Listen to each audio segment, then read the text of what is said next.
பாருங்க பிள்ளைங்களா, இந்த இறா தலையை வந்து சதகுதில்ல, அதை வந்து மிக்சியில் ஒரு திருவி அரைச்சின்னு வந்துடலாம். இறா தலையை கொஞ்சம் திருவியாச்சு. தக்காளி 2 தக்காளியும் இந்த கருவேப்பிலையும் ஒரு ஒன்றும் பாதியமாக அரைச்சிட்டு வந்துடலாம்.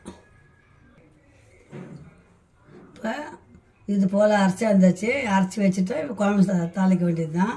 கரண்ட்டு போயிடுது பிள்ளைங்களா, அதனால தான் முன்னாடியே அரைச்சி வச்சுட்டாமா. இப்போ அம்மா குழம்பு தாளிக்கலாம் வாங்க. இப்போ பாருங்கள், கடாய் காஞ்சிடுச்சு. ஒரு 50 கிராமுக்கு மேலேயே ஊற்றிக்கோங்க எண்ணெய். இந்த காரக்குழம்பு மாதிரி தான், அந்த இறா தலை போடுறதால கொஞ்சம் டேஸ்ட்டாக இருக்கும், அவ்வளோதான். பூண்டு குழம்பு வைக்கணும் இல்லைங்களா, சேம் அதே மெத்தடு தான். மறுநாளுக்கு நல்லாயிருக்கும் அந்த குழம்பு, கெட்டு போகாது.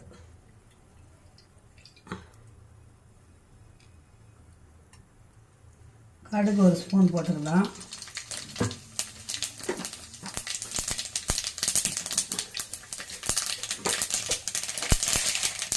வெந்தயம் ஒரு ஸ்பூன்.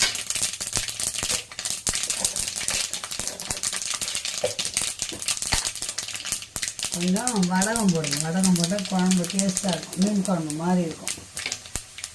கருவேப்பிலை போட்டுக்கலாம். 2 கட்டி பூண்டு உரிச்சம் பார்த்திங்கன்னா அதை போட்டுக்கலாம்.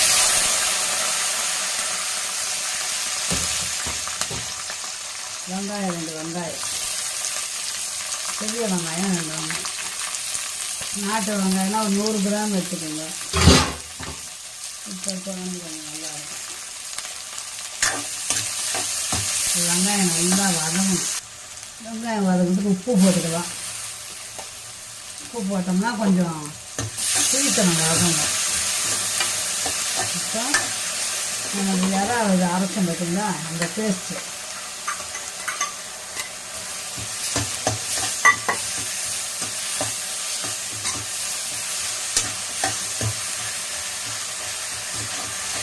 இதுதான். பூண்டு நிறைய போடலாம், குழம்பு வாசனை கும்முன்னு இருக்குங்க. இப்போ இந்த தக்காளியும் கருவேப்பிலையும் அரைச்சிங்கன்னா அதை போட்டுக்கலாம்.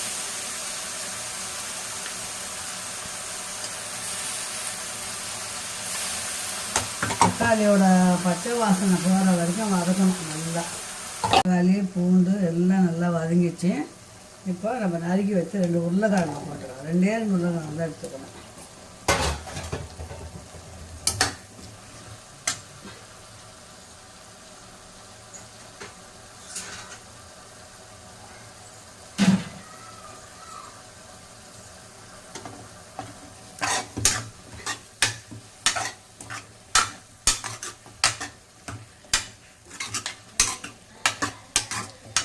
அடுத்த மணி ஆய் கூட சவுண்ட். உருளைக்கிழங்கு கொஞ்சம் வதக்கியாச்சு.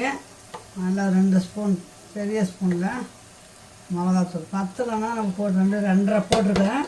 பத்தலைன்னா போட்டுக்கலாம். மஞ்சத்தூள் கொஞ்சம் போடணும், மஞ்சத்தூள் அவ்வளோதான். நல்லா காய் வந்து வதங்கணும். தூளெல்லாம் பச்சை வாசனை போட்டோம். நம்ம மூடி வச்சிடலாம். ஒரு 5 நிமிஷம் அப்படியே வேகட்டும். இப்போ நல்லா வதங்கிச்சு. வதங்கினதுக்கப்புறம் நம்ம வந்து புளி தண்ணி ஊற்றிக்கலாம். மிக்ஸி கழுவி அந்த தண்ணியும் ஊற்றிக்கலாம்.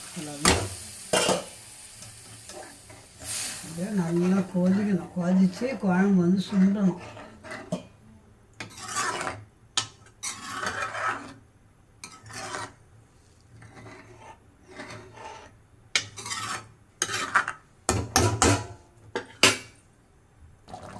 பாருங்கள் பிள்ளைங்களா, குழம்பு நல்லா கொதிக்குது. பாருங்கள், குழம்பு நல்லா கொதிக்குது பார்த்தீங்களா. குழம்பு கொதிக்குது. உப்பு காரம் பார்த்துக்கலாம்.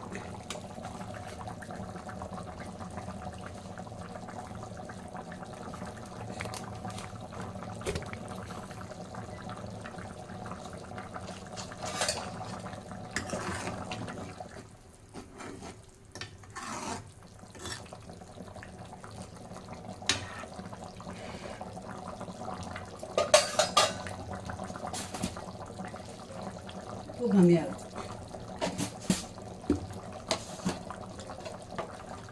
காரமும் கம்மியாகுது. 1 ஸ்பூன் போட்டுக்கலாம். அவ்வளோதான்.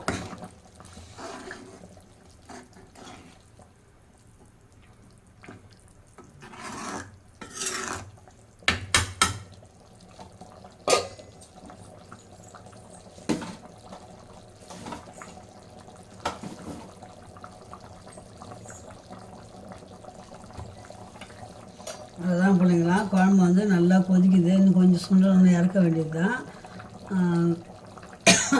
எறா தலையும் உருளைக்கிழங்கும் போட்டு காரக்குழம்பு தான். நிறைய பூண்டு போட்டிருக்கேன். ரொம்ப ரொம்ப டேஸ்ட்டாக இருக்கும். இட்லிக்கு சாப்பாட்டுக்கும் சேர்த்து தான் வச்சுருக்கிறேன். இது இறக்கிட்டு சாதம் வடிச்சோம்னா இன்னையோட டிஷ்ஷு முடிஞ்சுது. கேரட் பீன்ஸு தேவைப்பட்டால் பொரியல் பண்ணிக்கலாம், இல்லைன்னா முட்டை ஆம்லேட் போட்டுக்கலான்னு இருக்கிறோம். ஓகே, பாய் தரங்களா. அம்மா சாதம் வடிச்சிட்டு ஃபுல் வீடியோ உங்களுக்கு காட்டுறேன். அந்த எறாவை க்ளீன் பண்ணி சுத்தம் பண்ணிவிட்டு தலையில் இருக்கிற சதை மட்டும் எடுக்கணும். அதுதான் உஷாராக செய்யணும். கொஞ்சமாக இருந்தாலும் நல்லா டேஸ்ட்டாக இருக்கும் குழம்பு. சிம்பிளாக செஞ்சு பாருங்கள். பால் மாறாமல் செய்ய மாட்டீங்க, நான் செஞ்சேன். எனக்கு ரொம்ப பிடிக்கும் இந்த குழம்பு.